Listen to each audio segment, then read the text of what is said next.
আমাদের এই জনপদের 51 বছর আগের যদি গল্পটা আমরা করি, একটা সময় কিন্তু এই জনপদে জাতীয় পত্রিকাগুলো আসতে পারতো না।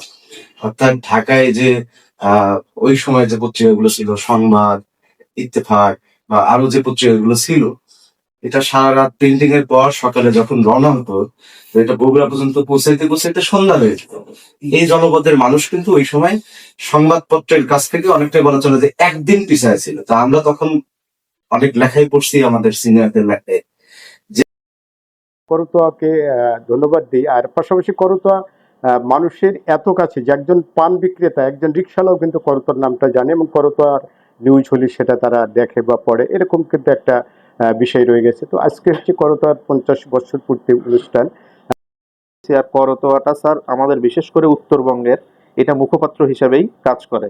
দৈনিক করতোয়া, দৈনিক করতোয়াটা প্রত্যেকের মোটামুটি বাসায় বলেন, অফিসে আদালতে বলেন, আমরা এই করতোয়া পত্রিকাটা আগে থেকেই নিয়ে থাকি স্যার। করতোয়ার 51তম বছরের পদার্পণ, তার শুভকামনা জানাই। আমি নিয়মিতই পত্রিকা পড়ার চেষ্টা করি। একটা সময় দেখা গেছে যে পত্রিকার যারা লেখালেখি করেন তাদের ড্রাফটিং গুলো কিভাবে করেন আমি নিজেও একটু আগ্রহ সহকারে শেখার চেষ্টা করেছিলাম। কয়েকজন সাংবাদিক আমার এমনিতেও পরিচিত ছিল।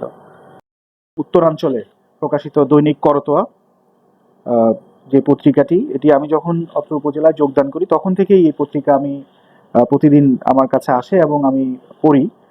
বেশ ভালো এখানকার যে আমাদের যে নিউজগুলো, আমাদের উত্তরাঞ্চলের বিশেষ করে বগুড়া, ধুনট এবং আমার উপজেলার যে ছোট ছোট যে নিউজগুলো, যেগুলো আসলে জাতীয় পত্রিকায় আমরা দেখতে পাই না, সেই নিউজগুলো কিন্তু দৈনিক করতোয়া পত্রিকায় প্রকাশিত হয়। মানাস মিডিয়া, যা দেখি তাই বলি।